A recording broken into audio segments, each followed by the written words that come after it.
You can call me lazy, still I wouldn't get up in the morning.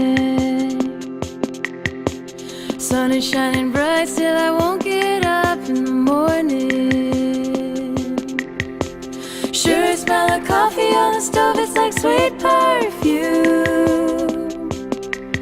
But my will is strong and the bed calls me to stay put and sleep the day away.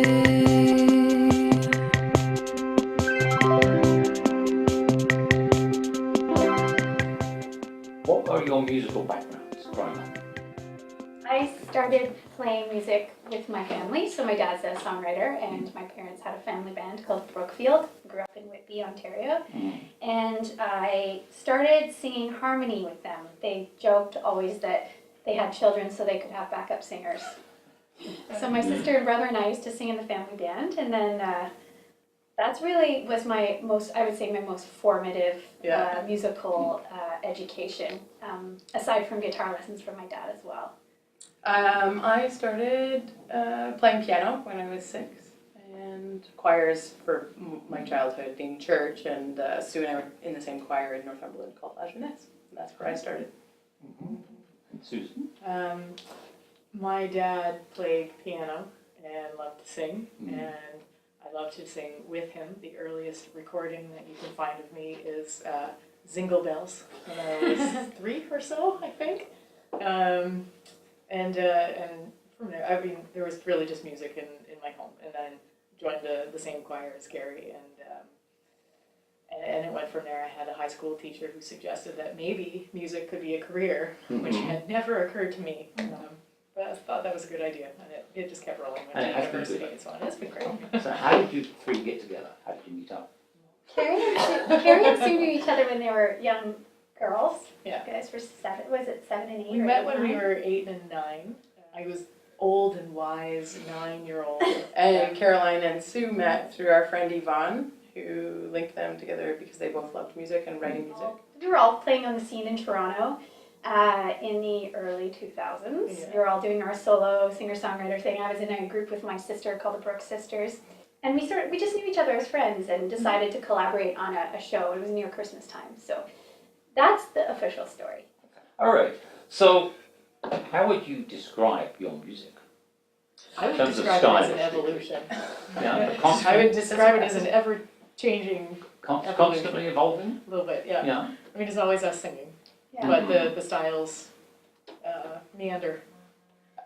That was the fastest you've ever answered a question ever. I was going to say something like very, very difficult. It's very difficult to describe our music in 1 or 2 words, but I like that. That's a great answer. We are 3 songwriters, so Right. naturally we all bring sort of different vibes to the table, you know, depending on our influences growing up. But also as we get older, we're influenced by each other and other people we know. So our music has, I'd say, many ranges to it in terms of, like Sue's saying, we've done the Western swing thing, we've done the pop, the folk thing, and I would say, yeah, it's hard to put a label on it because I feel like it almost limits what people think of what it is. But I would say all of our music is centered around 3, like vocal harmony, and not just harmony, but use of our voices as instruments. And every album sounds a little bit different. So I couldn't help noticing that you every so often you sound like the Andrews. I don't know. Is that intentional, or is it just the fact that 3 women singing in harmony every so often are going to sound like the Andrews? It might always, like, I think that will be like there's something like very like visceral that comes to people when they hear 3-part harmony. They'll be like, Andrew Sisters? Like there's the bands that you go to. Right. I mean, early days we would do songs where we could really take advantage of that sound. Less so now. In our stage show, we'll play, you know, a song that might harken back to that. But yeah, it's a nice comparison to hear because they were tight harmony singers. And I would say in our Christmas show, we certainly lean towards a lot of that sort of old-timey, those tight, close harmonies, which are really satisfying to sing. But Let's hear the sleigh bells ringling, jing, jing, jingling too. Ring-a-ling-a-ling-a-ding. Come on, it's lovely weather for a sleigh ride together with you. Ring-a-ling-a-ling-a-ding. Outside the snow is falling and friends are calling you. Ring-a-ling-a-ling-a-ding. Come on, it's lovely weather for a sleigh ride together with you. as Carrie says in our show that happens 11 months of the year, maybe once in the set. Yeah. Mm-hmm. So you're songwriters, so you do a lot of your own material. How do the three of you, you're all three songwriters, how does that process it? Does one of you come with a song and the other two kind of add bits and take away or suggest? Yeah, exactly. Or do you work more in tandem at the beginning, or how does it go? I like that. That's one of the ways that it happens. Someone will come with a nugget of a song and introduce it to the band, and if everybody sort of gives the, this is interesting, then we'll add harmonies and add instruments and see where it goes. And we don't live in the same town right now, so that's really how songs start, I guess, in our bedrooms, or, I don't know where yours start. Mine are always in my bedroom. We won't go any further. Ooh la la! One of the things that struck me watching your videos was that you always seem to be having such a great time. Like, you're always laughing and having a good time. I've known Sue since we were 8 and 9 years old. I was 8 and she was 9. I didn't know them yet, but I was 7. Steve was 24. It's true, I was their guidance counselor. Laughing and having a good time. Your videos are very clever and funny, and enjoyable. Thanks. So, how do you? I mean, are you always like that naturally? Have you? No. Yeah, you're going no. They're going yeah. No. I think that's like a big part of why our band has been together for 11 years. Like, if we weren't having fun, there are a lot of ways to make money, like make actual money and make more money. Well, we finish here today. We go home for a couple of days, and then we hit the west. We're going Vancouver, Calgary, Edmonton, Saskatoon, and Winnipeg in 5 days.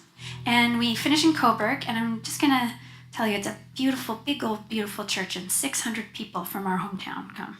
It's not stressful at all, because our parents, there's 30 family members, right in the front row, judging us. They're like, she looks tired. That happens a lot. My dad brings a notebook.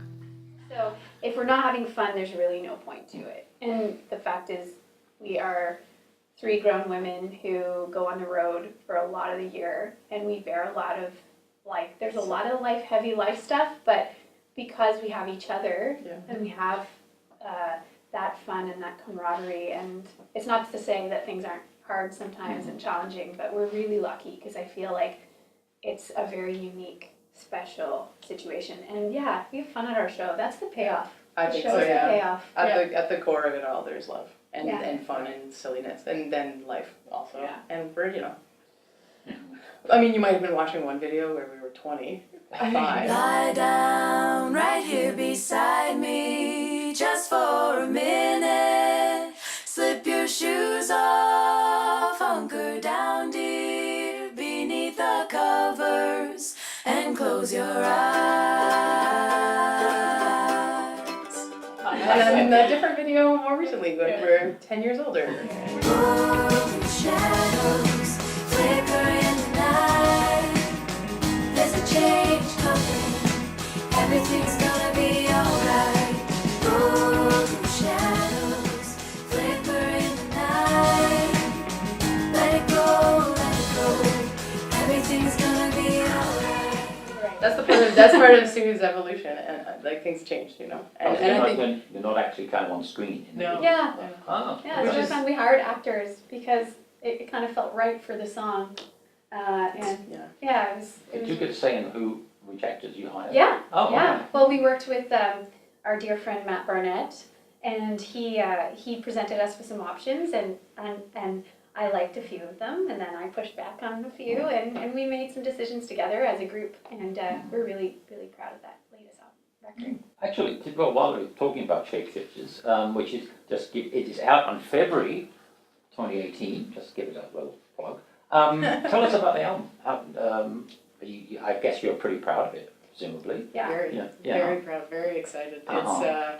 And it was a new experience. We went to the East Coast. We've always stayed close to home making our records. This time we displaced the band. We went out and worked with producer Dan Ledwell just outside of Halifax. And so we could just hole up in the studio for 2 weeks here, 2 weeks there, and just really focus in on the record. And it was nice to work with him for the first time that was an exciting mix-up, and he definitely has got his fingers on the sound as well. And yeah, it's a different thing. It's a bit new. It's a step in a different direction. Sorry, so see when can I see you in the daylight? E minor, E minor. I know it sounds like Yeah, we also had, because we were there and sort of immersed in like, well, his studio is right on his property. We didn't have the time constraints of like a big Toronto recording studio where you're like, it's 8 o'clock, guys, like we have to go or it's another $1,000. It was really refreshing because it gave us the opportunity to spend time playing stuff that we might have, hired a top-notch guitar player to come in and play a session for us. But My skin like bones bleach white, marked blue by another night. Leaning hard though running, I feel a change coming. You don't get more than you can take, but when it breaks me, I see gold in the shadows, flicker in the night. There's a change coming, everything's gonna be alright. Gold in the shadows, whisper in the night. Let it go, everything's gonna be alright. I see gold. I just forgot about the click. Okay, so we had a lot of fun playing with ideas, playing with sounds, and just being really creative on our own time. It was really spontaneous and really satisfying. And some of the stuff paid off and landed on the record, and some of the things we experimented with were like terrible, and we like dropped them, but we had the freedom that we weren't on the clock. We decided on a 10 song record, which is rare for us because there's 3 of us, and 3 times nothing equals 10. I think they're the evolution of where we started maybe with something carefree and in simpler times in the early days. That was really what we were after then, and now we're just kind of laying it out and trying some new things and hoping our fans who know us go with us, and that maybe it attracts some new people too. Most musicians have a funny story about a disaster on the road. Do you have a favourite funny story about a disaster on the road? The other day I was telling somebody about an early experience when we accidentally ended up on a mountain pass. Oh God. And we'd gone, a little too far, a little past the point of no return, and realized we didn't know that we had enough gas to get to the other side of the mountain. However, it was very convenient. As we stopped to kind of regroup, a man and his son pulled up, and they had their bikes in the back of the truck. They were headed out on a ride around the mountain, and they happened to, we got chatting, they happened to have some extra gas.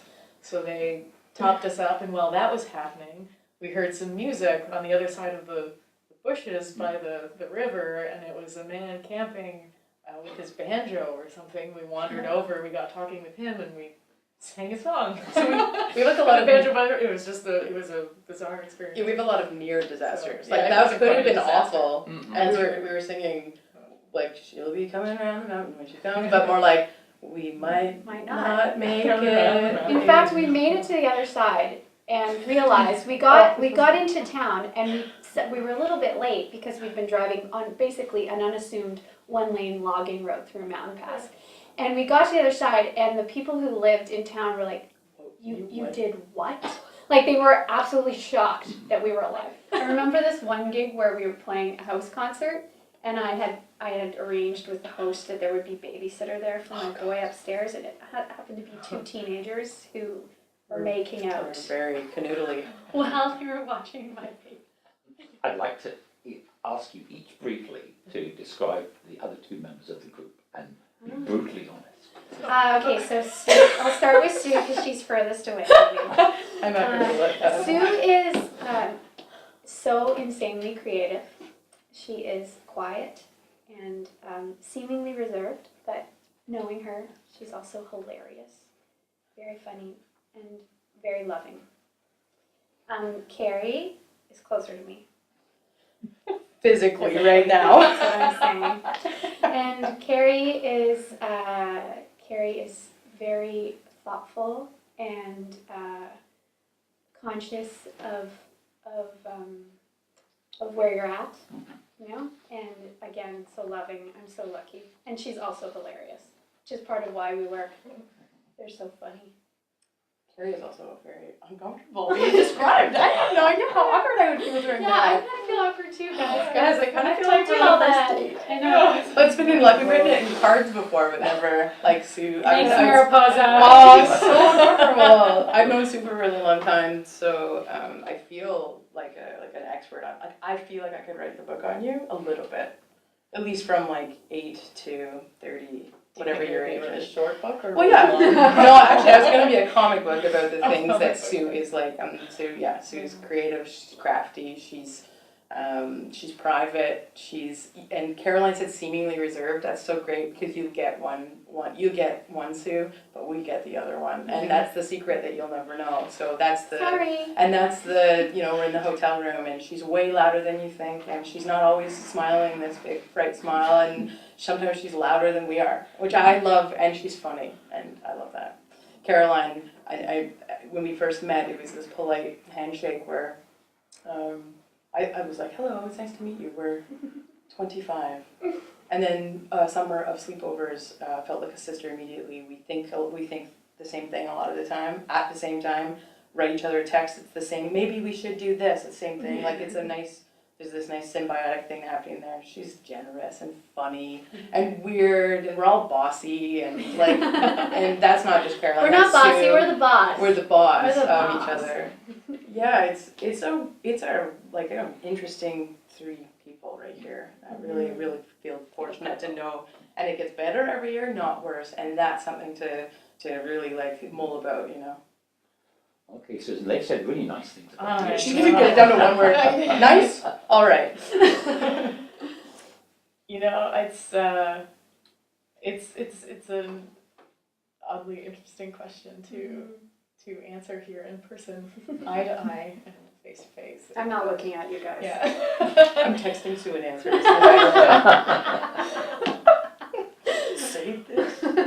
But I mean, what I can say is they are the closest people I have in my life, and they are. I mean, it's funny to do it individually because you both have my back. You're both up for anything, always. Carrie will always stop for a photo op, that I know. Yeah. Caroline and I would get up to lots of things because just up to anything at all. Caroline and I went tobogganing pregnant. That was fun. But it's just there are people I know have my back no matter what. There's just so much love here. Guys, good talk, good talk. Turn off the camera. We're gonna make out now. Yeah. Just kidding. I think that's pretty good. It was the very first festival after the first summer of our band. We had auditioned for a bunch of different festivals, got a few of them, and then Mariposa was the first time we got a proper offer from a festival. And I remember Sue called me. Yeah. She called us at like 7 in the morning on a Saturday. It Yeah. was so early. Yeah. It was 2008 that we got that The first offer. offer, yeah. And we got to play the main stage, and it was before Fred Penner. Mm-hmm. We got to join Fred, but he asked us, this is the first time we'd met Fred Penner, very, very exciting, and he asked us, he said, I wonder if you could join us on a song, you might know it, it's called The Cat Came Back. I said, maybe we know a few words. It's a big deal. It was a big deal, and then it was 2 years later, I think 2010, that we returned. Those two times being there was really formative for us because we learned a lot from other artists and about festivals and how a festival does it right. Because Mariposa is extremely special to us. It's We've kind of met like a for lot us of like artists. the CBC. It's like similar because They it give gives us a us chance. opportunity. Yeah, and they gave us a chance when we were still really cutting our teeth at this, and we were still figuring out what instruments we wanted to play, and we had this fantastic jam. And I remember we played "Lie Down," which was one of the first songs that we recorded, and it was my favorite. I could have lived in that moment for that whole year after. It's great. And we needed that to feel like we could keep slugging, and now it's been 11 years we've been a band. So we thank, very, very grateful to Mariposa for that opportunity. I see